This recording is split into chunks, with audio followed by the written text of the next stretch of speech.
Bonjour tout le monde, bienvenue sur Viking Studio. Aujourd'hui on est parti pour un nouvel épisode dans cette série de vidéos sur l'énergie.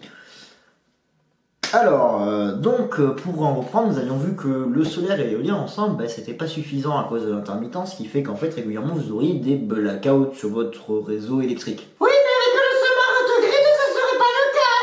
Bon toi, ton smart grid, je te le fais bouffer par l'avant ou par l'arrière? Non, mais le smart grid, c'est la solution parfaite, je te dis.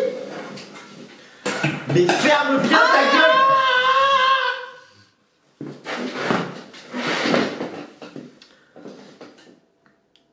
Bon, je crois qu'on en est débarrassé. Bref, reprenons. Donc nous avions dit que ce n'était pas la solution idéale de mixer ces énergies-là. Donc aujourd'hui, nous allons rajouter une troisième source d'énergie, l'énergie marémotrice. Et attention, ce ne sont pas les hydroliennes ou énergies houlomotrices que nous n'aborderons pas dans cette série de vidéos, puisque les hydroliennes et l'énergie houlomotrice, c'est plus du délire d'ingénieur qu'autre chose pour l'instant. Disons que ça marche pas bien.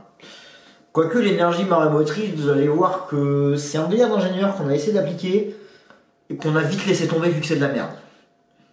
Mais c'est peut-être pas de la merde dans le sens que vous croyez. Bref, comme vous le savez, si vous avez été à l'école, ou même si vous avez été en bord de mer, bon, sauf en Méditerranée où les coefficients sont très faibles, sur les océans, nous avons ce qu'on appelle des marées. En France, on a donc au niveau de la Manche et de l'Atlantique, notamment, nous avons des marées. Les marées, en fait, qu'est-ce qui se passe? Vous avez la mer qui monte et qui descend grâce à la Lune. Le but de l'énergie marémotrice, c'est de récupérer la force des marées, puisque, quoi qu'on en dise, il y a un paquet d'énergie. Vous avez une différence de hauteur de quelques mètres quand même entre marée haute et marée basse.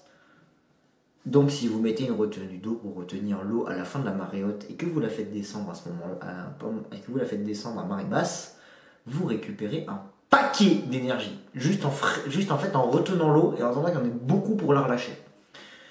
En France, ça a été appliqué sur une centrale. Alors déjà, on a tous les moulins à marée, notamment en Bretagne. Ça, c'est des systèmes historiques. Globalement, c'est comme un moulin à eau, bref, mais avec de la marée. En France, nous avons une centrale marémotrice, l'usine de la Rance, qui devait être la tête de série d'ailleurs pour construire d'autres centrales, notamment sur la baie du Mont-Saint-Michel. Si les projets ont été abandonnés, c'est parce que en fait, il s'est avéré que sur le papier, l'énergie marémotrice c'est génial. Dans la réalité, c'est une catastrophe. Cette fois-ci, on va pas vraiment parler de points positifs parce que l'énergie marémotrice, déjà, ce n'est pas pilotable, c'est cyclique, mais on peut pas vraiment dire que ce soit intermittent. Donc en soi, vous pouvez prédire, vous pouvez faire en sorte d'avoir du stockage, etc. Mais il n'en reste pas moins que vous allez voir qu'il y a beaucoup de problèmes. En fait, le fait de construire un barrage sur une baie comme la baie de la Rance a causé déjà un ensablement de la baie.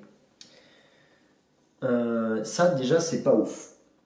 Ensuite, le problème, donc ça a un impact sur la biodiversité. Donc l'impact environnemental est énorme.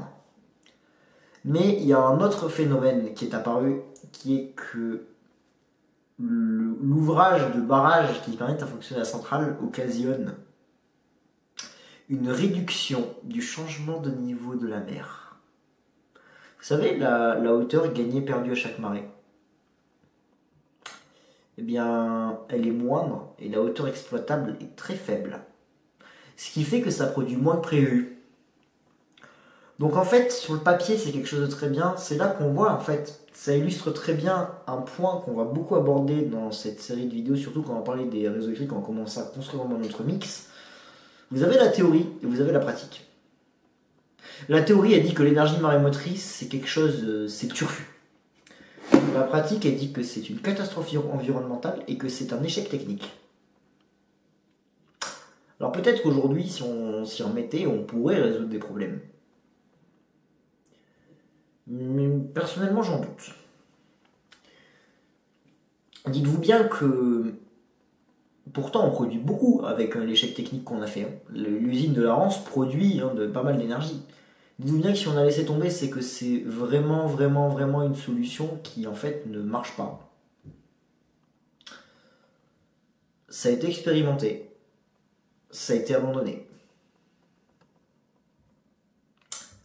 Et malheureusement, hein, l'énergie houlomotrice et les hydroliennes, qui sont deux autres formes d'énergie qu'on utilise la mer, c'est un petit peu dans le même statut. Hein. Par contre, les moulins à marée, qui ont besoin de bien moins d'énergie et qui ont un impact bien moindre sur l'environnement, ça, c'est quelque chose qui a été utilisé pendant des dizaines, voire des centaines d'années. Mais parce que c'est pas la même application. Ça montre bien une chose. Il faut savoir adapter l'usage des sources d'énergie. Il faut savoir adapter la production d'énergie à ce qui est disponible et à comment ça marche. Dites-vous bien que quand quelqu'un vous dit « ça, c'est la solution », non. La solution, si vous voulez construire un mix énergétique, c'est d'étudier les choses en détail et de l'adapter au fur et à mesure. Quand les mecs vous disent, quand les mecs de la SNCF vous disent on a des panneaux solaires de partout pour produire 20% d'électricité, au vu de la conso d'électricité de la SNCF, bonne chance. Vous avez choisi une solution non adaptée, vous avez d'autres moyens de production dans le passé que vous avez vendus. Vous êtes en train juste de faire une solution qui est ce que j'appellerais un argument massu. Bref. Donc on a fini de parler d'énergie marémotrice. On parlera de d'autres sources d'énergie la semaine prochaine. Une autre source. En attendant, abonnez-vous, mettez la cloche pour ne pas louper le prochain épisode, montrez la vidéo autour de vous, hein, votre chien, votre chat, votre mère, vos soeurs, votre père, vos grands-parents, j'en sais rien. Vous likez la vidéo pour vous dire si elle vous a plu, vous commentez pour donner votre avis. Et moi je vous dis à bientôt dans une prochaine vidéo. En attendant, portez-vous bien. Ciao.